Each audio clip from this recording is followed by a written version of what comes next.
With the release of Netflix's new show American Primeval, Mormons are a hot topic once again. The past decade or so, it's usually been because of the more tone-deaf or cringeworthy things Mitt Romney says.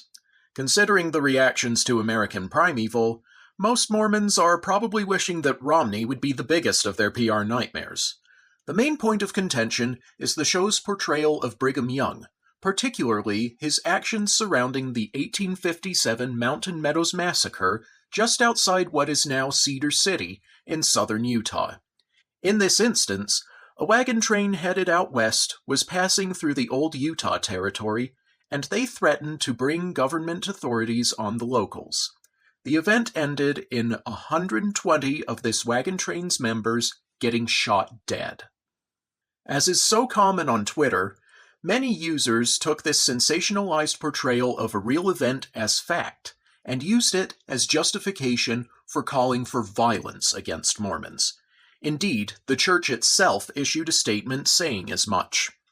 The show blatantly lies in laying blame for the massacre at Young's feet, given that Young had sent a letter saying that words are air, and ordering his followers to let the settlers pass through unharmed. Sadly, the letter didn't arrive in time. What I find most telling here isn't that a show director, especially one producing for Netflix, played fast and loose with recorded history. That's hardly unique. No, what gets my attention is something that's also not so unique, but far more baffling. The seething, sometimes outright foam-mouthed hostility to America's oldest homegrown religion. It's not all that hard to see why Mormons are considered weird by those who do not follow their traditions. A volume of scripture recorded on metal plates is pretty new in religious terms. Polygamy is certainly well outside of heterodox thought. Their underwear also doesn't help. And temple rituals, even when reported on correctly and in context, do look strange to American sensibilities.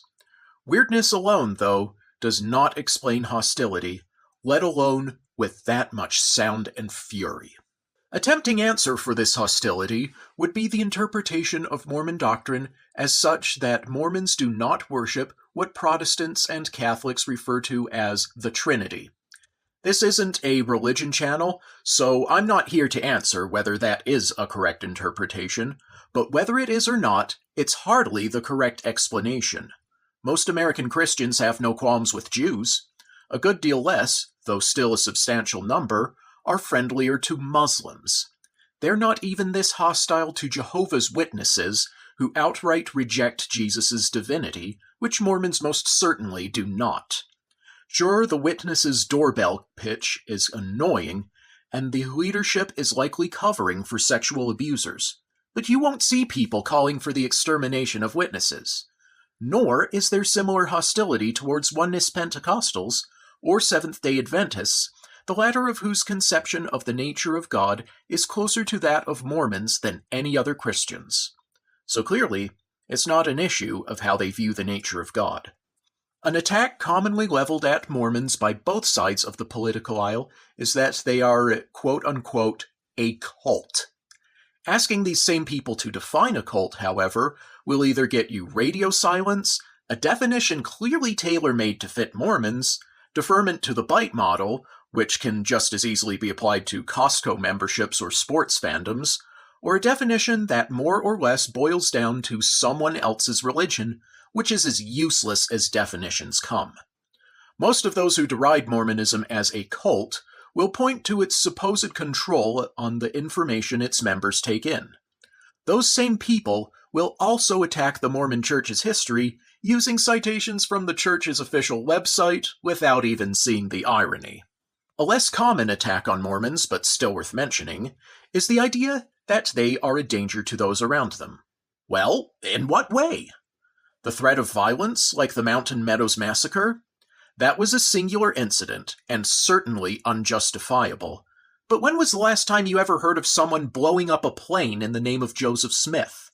And why is the St. Bartholomew's Day Massacre, which claimed exponentially more lives, not used to similarly deride Catholics? Do I even need to mention Muslims? It might be asked at this point why the treatment of Mormons should matter to those on the distant, or rather ascendant, right. Why should we care if these kooks get their feelings hurt? Well, for starters, while kookiness is certainly subjective, Mormons are far from irrelevant. Their church as an institution controls a fortune of over $100 billion in liquid and illiquid assets. They have more political power than ever outside of Utah. They control a significant portion of the intelligence community. And if you consider Christianity a key part of Western identity, then most importantly and most embarrassingly, at least for American Protestants, Mormons are stronger in their religious convictions than any other religious group in the country. Though hard data is difficult to find, for reasons that need not be stated here, it's almost certainly the case that the supposed rise in Catholicism in the United States is due, above all else, to the uncontrolled influx of illegal immigrants from Latin America. If we do manage to deport them all, Mormon demographics will be largely unaffected, particularly in relation to other demographics. Protestants should be deeply concerned with this, especially given their leadership's woke infiltration. Though they've made some minor concessions in regards to families, their church's policy on gay marriage has been completely unchanged. It's not a coincidence that they took the brunt of the blame for the success of California's Proposition 8 back in 2008, which shows they have more than the capacity to mobilize in the political sense. Compare this to, say, the Episcopalians, who perform gay marriages but call them civil unions as if that changes anything meaningful, or the Lutherans, who as far back as 2007 were openly allowing sexually active gay men to serve as pastors. Desperate though they may seem at times to conform to the changing tide of the American Protestant zeitgeist, you won't anytime soon hear of Mormons incorporating drag into their temple rituals. What is the biggest issue facing the West in general today, but America in particular? If we're talking in the long term, it would definitely have to be the declining birth rate, which, to be fair, is a problem worldwide. While Mormons, integrated into American culture as they are, haven't been completely immune from this trend, they have resisted it far better than any other demographic, except maybe illegal immigrants. They're notorious for having big families.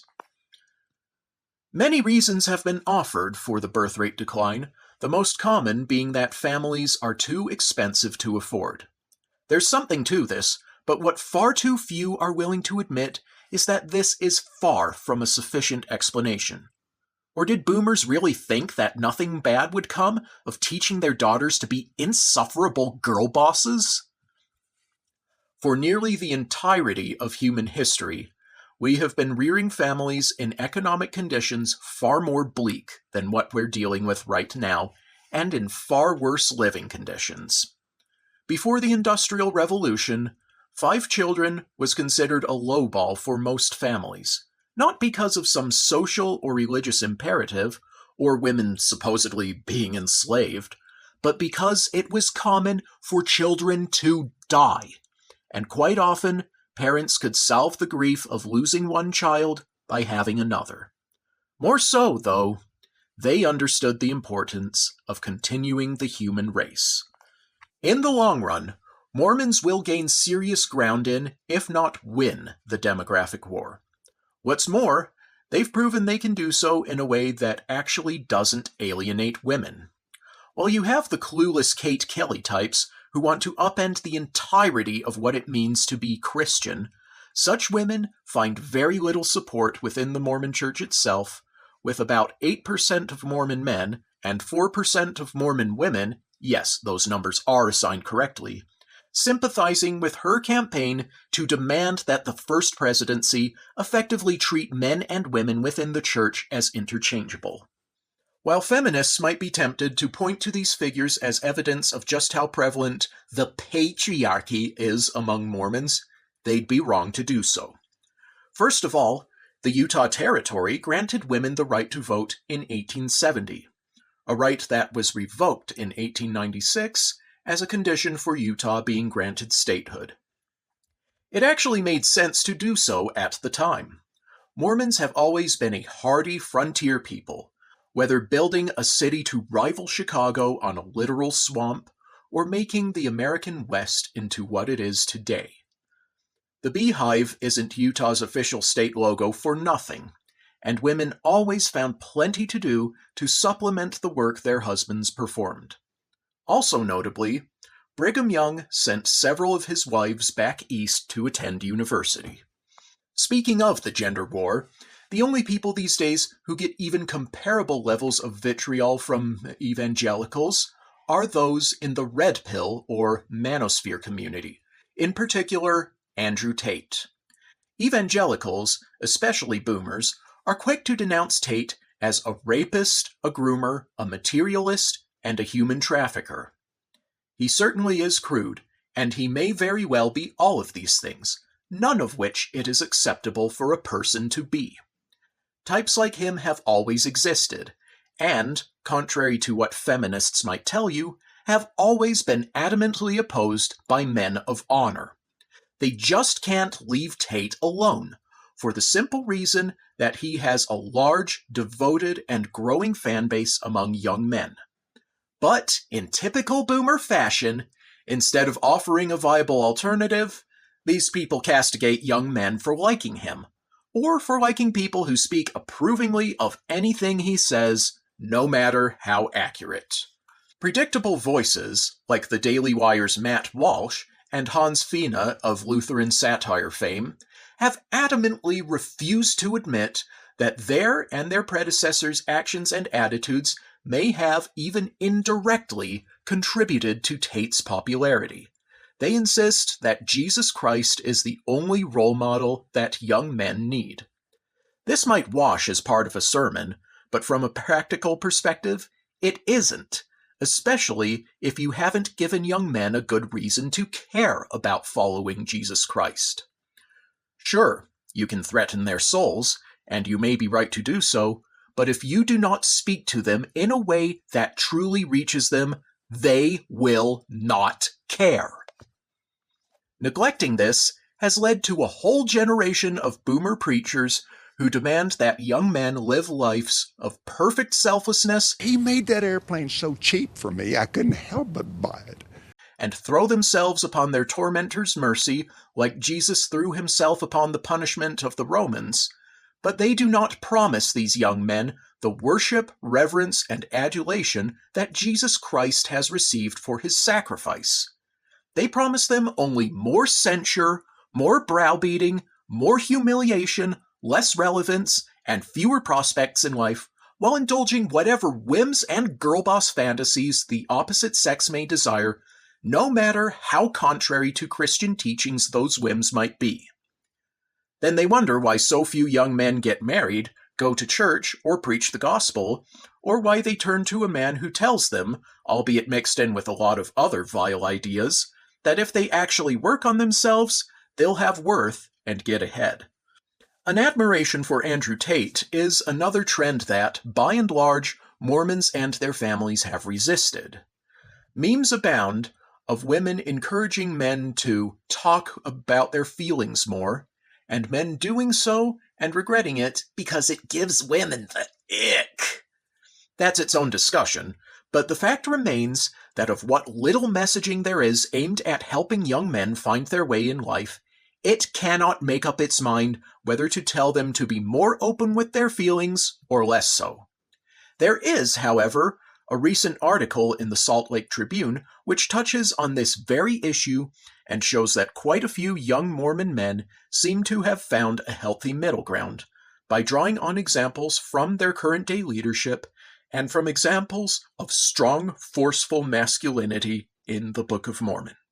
While evangelical Protestant churches seem to either lean harder into the wokeness that infiltrated them or to embrace MAGA as practically a new religion all its own, Mormon leadership has wisely chosen to do neither, and to instead stay within the moderately guided but still firmly asserted gender essentialism that gives their young women an appreciation for their own femininity. Plenty more could be said by their church leadership denouncing misandry and making young men feel more appreciated, but the same can be said of nearly all of America's subcultures. Still, having distinct roles within the church for boys and girls has been nothing short of a saving grace. You'd think that so adamantly resisting the acid bath destroying our society would earn, if not the admiration of those most concerned with solving such problems, at least their respect.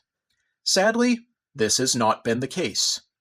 Look at this account of an all-too-common incident that occurred at a Mormon church in Arizona. While the objections raised by the obnoxious trespassers start out as the boilerplate evangelical invective against Mormons, it's quite telling that they also resorted to the same talking points used by the very feminists who want to destroy masculinity itself. Then again, maybe it shouldn't be so surprising that such ideas have permeated these churches. Again, ask Megan Basham how that happened. Let's take a look back at the previous installment of this channel, in which my associate, Darth Kazarian, critiqued modern-day American conservatism, particularly the Protestant subsection, for its staleness and lack of creative spirit. While I agree with all the points he made, I'd like to draw attention in particular to the focus on Christian media. God's Not Dead and its 7 or so sequels have failed to make even the slightest impact on culture, and neither has the rest of the similar pure-fix slop. There was, however, one notable exception. The Chosen, a biopic, granted with quite a few artistic liberties, of Jesus Christ told through the eyes of those who knew him. The Chosen is the brainchild of Dallas Jenkins, the son of Left Behind co-creator Jerry B. Jenkins. Dallas has enjoyed much more success and cultural relevance than his father. Critics love it, and it has claimed the record as the most crowd-funded visual media project of all time. Despite these successes, The Chosen has had a small but loud subsection of detractors. The obnoxious Reformed people who almost rival Muslims in labeling everything a Second Commandment violation are to be expected, and aren't unique to this. A more telling reaction, however, is other evangelicals accusing Jenkins of using The Chosen as a Trojan horse to push Mormon theology on other Christians, though they seem hard-pressed to point to examples. Never mind that Jenkins himself is an evangelical. These people base their assertion on the fact that the series has been shot on a set owned by the Mormon Church. Yes, that's the entire reason.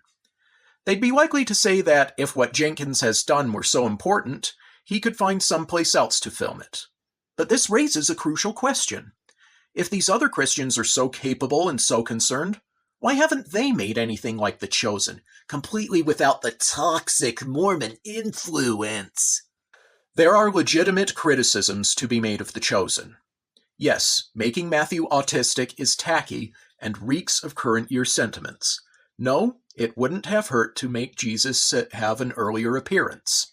Still, it's more than a cut above the many indistinguishable films that repeat tired 90s boomer-con mantras about the dangers of video games and whose entire message is, "Atheists are mean to me."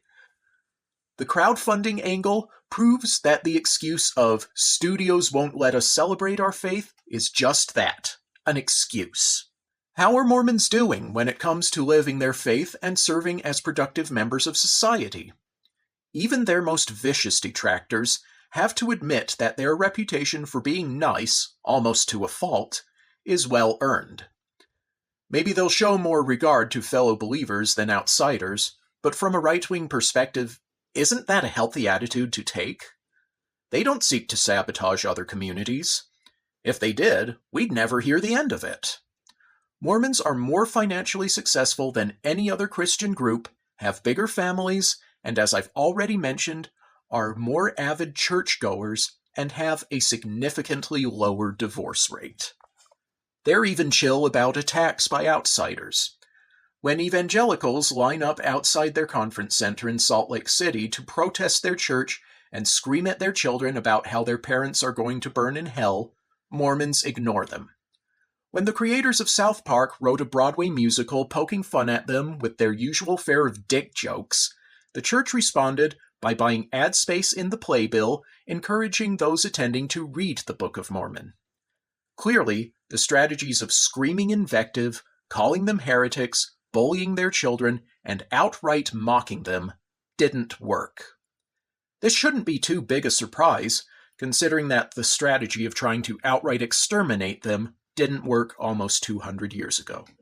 If this isn't convincing enough, let's take a look at likely consequences.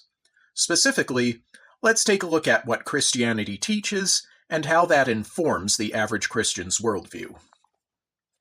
Maybe it's easier to be in denial when you don't even think that Mormons are Christian, but despite the stringent resistance Mormons offered to legalizing gay quote-unquote marriage in California, progmos, progressive Mormons, are more consistent churchgoers than evangelical conservatives, and not by a little. They are also among some of the most accomplished and diligent scholars, not only of their own faith, but of almost any faith out there, including Jews. One of the greatest legends among them, Hugh Nibley, was a committed leftist. It's also highly likely that Desnat, basically the Mormon wing of the alt-right, well, at least as edgy as you'd expect Mormons to be, arose as a response to progmos tainting the overall image of the church on social media. It could also be a combination of their naturally unassuming nature and the admittedly rapidly decreasing insularity of Utah, but Mormons in general also hold a much higher opinion of Christians of all denominations than vice versa. With the internet around, though, it's hard to imagine how long that will last. Sure, there's hostility from the left, but there's not really much that's unique about it, especially compared to the hostility from the right. Unlikely as it is that the hostility Mormons are so used to will lead them to perform gay marriages in their temples, the real worry that the right should have here is in mobilizing Mormons against them. For now, Utah is one of the most right-leaning states in the country, despite the behavior of its conservative governor Spencer Cox. Trends never last forever, though, and the last thing the right should want is to have Mormons as a whole working against them. If we're trying to get the deep state to work for us rather than against us, what do you think this will do? There is precedent for such a state of affairs. For most of their history, Mormons have walked a fine line between the sort of perspicuity of Scripture that underlies the spirit of Protestantism, while of course rejecting sola scriptura, and the sort of deference to church authority that is so ingrained in Catholicism. This, no doubt, is due to the widespread and heavily promoted tradition of Mormon scholarship, a feature of the faith since the days of Joseph Smith, who invited any and all to contribute to his newspaper Times and Seasons. While the left has many people in positions of tremendous power pulling for them, even after a great deal of rug pulling via the defunding of USAID, the fact still remains that the left only won because they are more organized than the right, and continue to be so, and are less afraid of using power to further their own ends than the right. Again, they continue to be so, but that is fortunately changing. This is pretty much the only thing they have going for them. Your average leftist is, as a human being, an absolute wreck. They're visibly dysgenic. They're overwhelmingly childless. Most of them have at least several mental disorders. A good deal of them are suffering under the tremendous strain of 5 or 6 figures of student debt. Most of them struggle to hold jobs, and those who are employed either work in menial jobs that nearly anyone can do, or in bullshit jobs like HR or diversity management. There is, however, a subsection of leftists who resist all of these trends except perhaps the student debt. Yes, you guessed it, progmos. While, again, not immune to the trends that plague leftists in general, they still have themselves much more sorted out than your average Antifa degenerate. Like the conservatives of their faith, they make more money than the national average, are more likely to be raising intact families, and less likely to struggle with mental disorders. As thick-skinned as Mormons usually are due to their history, even they have their limits. I'm not a practicing Mormon myself, so far be it from me to call for a revival of Mormonism or for propagating it through the dissident right. Coffee, alcohol, and nicotine aren't easy for anyone to give up. Despite my own accelerationist hope for the left to give up their usual antics to discredit themselves even further, I have no wish for those American Protestants on the ascendant right to shoot themselves in the foot with further rabid condemnations of Mormonism. There is absolutely no doctrinal or cultural reason for such tantrums. For better or worse, Protestants are the bulk of the American right. I do think I have my answer to the question I opened up with, though. When you look at the right's behavior over the past 40 years, it's not too hard to see why they hate Mormons so much. Just look at what we've covered here. Their scathing resentment toward Andrew Tate's popularity among young men, their quickness to find a reason to turn up their noses at the most popular Jesus biopic ever made, their inability to ignore what Mormons have been doing right in their personal lives and their overall geniality, and, of course, their default to leftist talking points to denounce Mormonism when suitable. What does this all point to? Mormons are winners. And is there anything that the boomer right hates more than winning?